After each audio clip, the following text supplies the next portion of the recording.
Dozens of ants spill out of a nearby bush, each insect scrambling to outrun a strange-looking object lumbering toward them. A pine cone with legs? An artichoke with eyes? No, it's a pangolin, an animal covered in hard scales that uses its long tongue to slurp up insects for breakfast, lunch, and dinner. Yum! Pangolins live in many different habitats, including rainforests and grasslands. 4 species of pangolins live throughout Asia: Chinese, Sunda, Indian, and Philippine pangolins. The other 4, ground, giant, white-bellied, and black-bellied, live in Africa. Solitary animals, pangolins are active mostly at night. Many live on the ground, but some, like the black-bellied pangolin, also climb trees. Like anteaters, pangolins have long snouts and even longer tongues, which they use to snack on ants and termites they dig up from mounds with their powerful front claws. Up to 28 inches, a pangolin's sticky tongue is sometimes as long as its body, minus the tail. All pangolins are covered in scales made of keratin, the same material as human fingernails, which gives them the nickname scaly anteater. The pangolin's armor is so tough that even predators such as lions can't bite through it.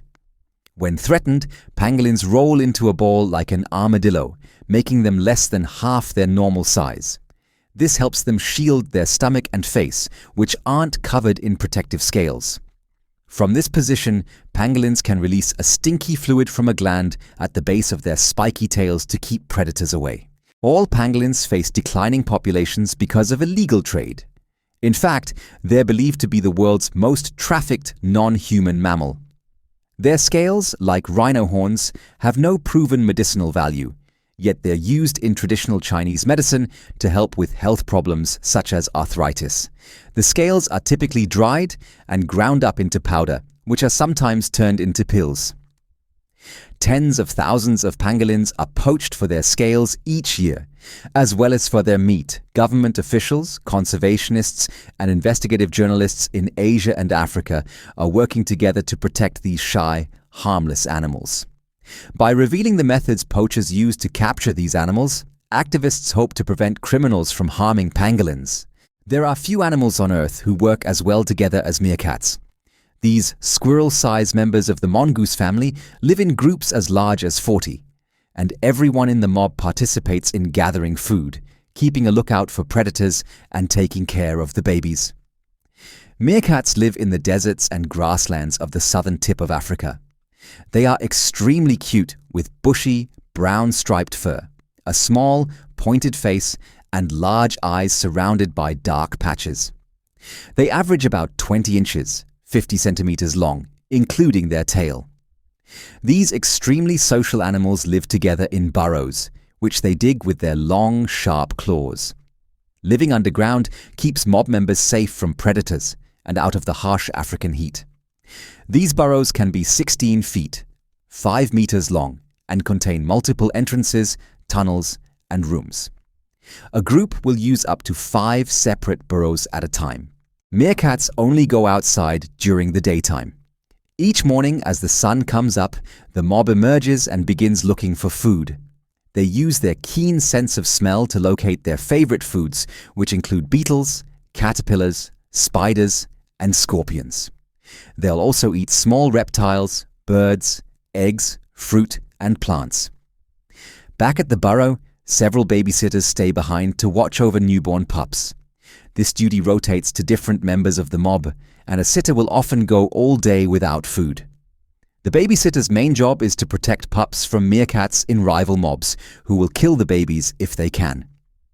While the rest of the mob forages for food, one or more meerkats, called a sentry, will find a high point, like a termite mound, and perch on their back legs, scanning the sky and desert for predators like eagles, hawks, and jackals. A sentry who senses danger will let out a high-pitched squeal, sending the mob scrambling for cover. Meerkats dig safe places called bolt holes throughout their foraging area, where they can hide in an emergency. If caught in the open by a predator, a meerkat will try to look fierce, lying on its back and showing its teeth and claws. If a group is confronted, the meerkats will stand together, arching their backs, raising their hair and hissing. This sometimes fools an attacker into thinking they are a single, large, vicious animal. Meerkats are abundant throughout their range and are not considered threatened or endangered. But they live a very difficult life in the African desert, constantly threatened by hungry predators, rival meerkats, drought, and burrow-flooding rainstorms. Raccoons are active at night or nocturnal, mammals that live throughout much of the world, from North and South America to Asia, in wooded areas and big cities alike. During winter in cold northern climates, raccoons sleep for extended periods, although they don't actually hibernate. To prepare for cold winters, raccoons pack on extra body fat in fall. This extra fat helps provide the raccoon with energy when it's too cold to search for food. On land, raccoons lumber around on all four paws like a bear. Among the raccoon's favorite foods on land are fruits, seeds, nuts, birds' eggs, and plants. In cities, raccoons scavenge around garbage bins and will eat scraps of food and other trash found there. Raccoons are also excellent swimmers, hunting fish, frogs, and crayfish. Raccoons live for around 1 to 3 years in the wild. In captivity, where the raccoon doesn't need to worry about finding food or outwitting predators, some have lived as long as 20 years. Beavers are the largest rodents, gnawing animals, in North America. Beavers are the second largest rodents in the world, behind the South American capybara. Beavers are powerful swimmers that can swim underwater for up to 15 minutes. As the beaver dips underwater, the nose and ears shut to keep water out. Transparent inner eyelids close over each eye to help the beaver see. Howler monkeys are the loudest of all monkeys. They call to let others know where their territory is, alerting them to stay away. The calls sound like a loud, whooping, bark, or roar. After one group of howlers call, another group answers. Howler monkeys usually do this in the morning and at the end of the day. These monkeys live in Central and South America. At home in the forest, they hardly ever leave the treetops. They don't move very far each day, feeding leisurely at the very top of the forest canopy. Howlers mainly eat leaves as well as fruits, nuts, and flowers. Howler monkeys get almost all the water they need from the food they eat.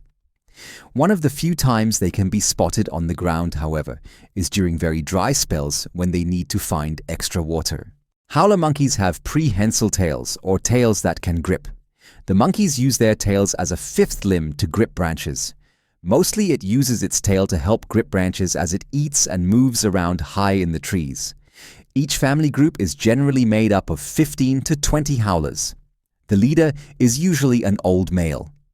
The head and body of adult howler monkeys range from 22 to 36 inches long, and their tail can add 23 to 36 inches. Though most species are classified as least concern, the Yucatan black is endangered. A moose swims across a mountain lake, reaching the shore alongside a forest. The moose's antlers, which stretch nearly 6 feet wide from tip to tip, drip water as the animal exits the water and trots toward the forest. The massive moose, weighing nearly 2,000 pounds, is the largest animal in the deer family. Moose primarily live in areas that have cold, snowy winters. Their wide hooves act like snowshoes to help them walk in the snow or in muddy, marshy ground after the white stuff melts. When the winter ice melts, moose spend much of their time swimming in lakes and rivers to keep their body temperature down on hot days, sometimes swimming without stopping for 10 or more miles. They're pretty impressive on land too. An adult moose can run up to 35 miles an hour for short distances and 20 miles an hour for longer runs.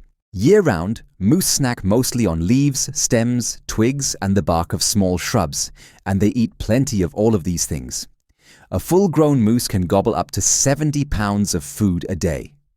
Male moose, called bulls, begin growing their antlers in the early spring. They use the pointy ends of their shovel-shaped headgear to fight with other males when competing for mates. Female moose, called cows, don't have antlers. When mating season is over in the fall, bulls shed their antlers and head off to be alone until next year's mating season. Cows typically give birth to 1 or 2 calves in the spring. The calves stay with mom for about a year until the next mating season the following spring. Adult moose are too big to have many predators, but bears, wolves, and cougars prey on calves. Unfortunately, the biggest danger to an adult moose is getting hit by a car.